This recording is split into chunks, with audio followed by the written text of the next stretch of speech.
You know what's interesting? Some of the smartest and most emotionally perceptive people you'll meet are often the most drained. Not because they're overworked, but because their minds never slow down. They revisit conversations long after they've ended. They imagine situations that might never even occur. They find themselves awake in the middle of the night, not because anything went wrong, but because their thoughts keep circling around endless what ifs. And here's the psychological paradox at the core of it all.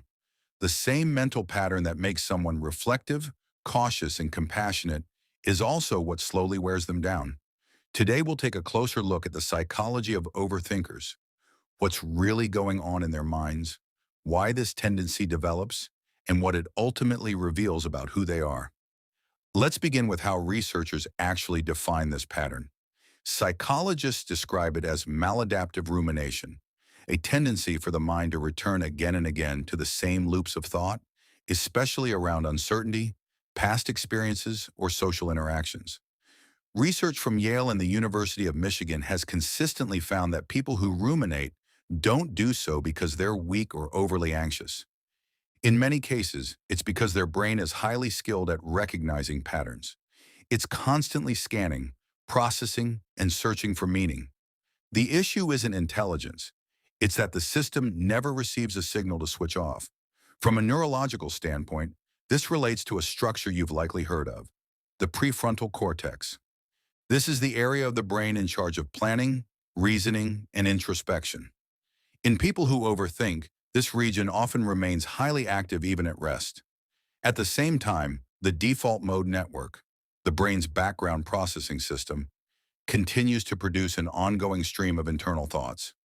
The result is a mind that's basically always switched on, constantly reviewing, constantly evaluating, always preparing responses to conversations that haven't even taken place yet.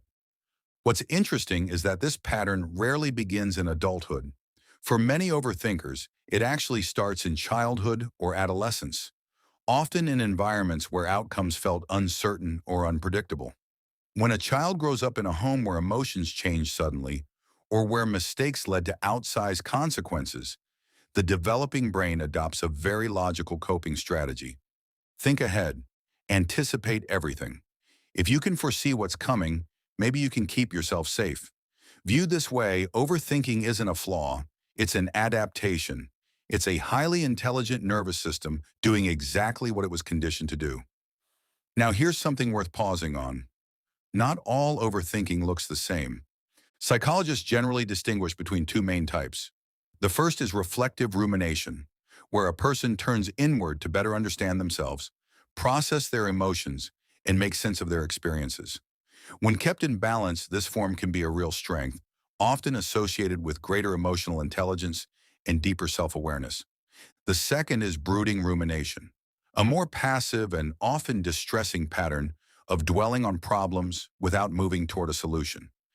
This is where overthinking begins to take a toll, affecting sleep quality, leading to decision paralysis, and fueling social anxiety through constant overanalysis of interactions.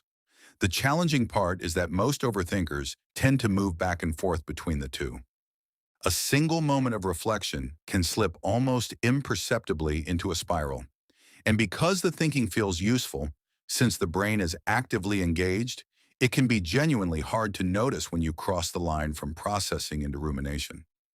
Cognitive psychologists refer to this as the illusion of mental progress. The mind feels like it's making headway, but in reality, it's just cycling through the same loop. This is also where dopamine enters the picture. The brain releases small amounts of dopamine during problem solving, even when the problem is only imagined. So when an overthinker runs through a scenario, analyzing every detail, building internal arguments, the brain is partially rewarded simply for the act of thinking itself, not for reaching a conclusion. That's why telling someone to just stop thinking about it is neurologically misguided. The brain has a built-in chemical reinforcement that keeps the cycle going. So what does this pattern actually say about a person? The research offers an interesting answer, and it may not be what you'd expect. A 2013 study published in Psychological Science found that individuals who reported higher levels of rumination also scored significantly higher on measures of cognitive empathy. the ability to understand and anticipate how others might think or feel.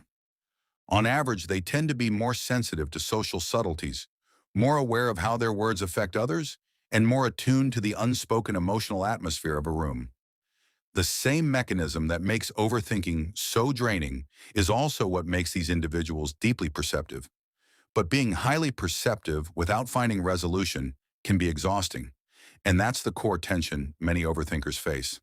They notice everything. They carry the weight of countless possibilities. And yet, the more they analyze, the more elusive clarity can become. Because there's a quiet truth psychology keeps returning to. The mind cannot think its way through every problem. Some things need to be felt, chosen, or let go of, not endlessly solved. Therapists who work with chronic overthinkers often don't aim to eliminate thoughts, but to shift the person's relationship to them. In acceptance and commitment therapy, for instance, there is a concept called cognitive diffusion, the practice of observing thoughts without becoming entangled in them, noticing the mental loop without being carried away by it. It's a subtle but powerful change. Instead of "this situation is dangerous and I need to figure it out," the reframe becomes, "my mind is producing a worry right now." One pulls you in, the other creates a small space between you and the thought. And all of this points to something bigger, something that goes beyond the individual. Overthinking is not a personality flaw. It is not a sign of instability or weakness. At its core, it reflects a highly active mind that learned to remain alert in a world that once felt unpredictable. The goal is not to shut the thinking down completely, but to gradually and gently teach that mind that it is now safe enough to rest. And perhaps that is the most human part of it all. We all carry mental patterns shaped by experiences we never chose.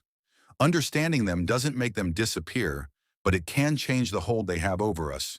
And sometimes that awareness is exactly where change begins. Thank you so much for watching. If you enjoyed this, feel free to subscribe and don't miss the next one. See you in the next one.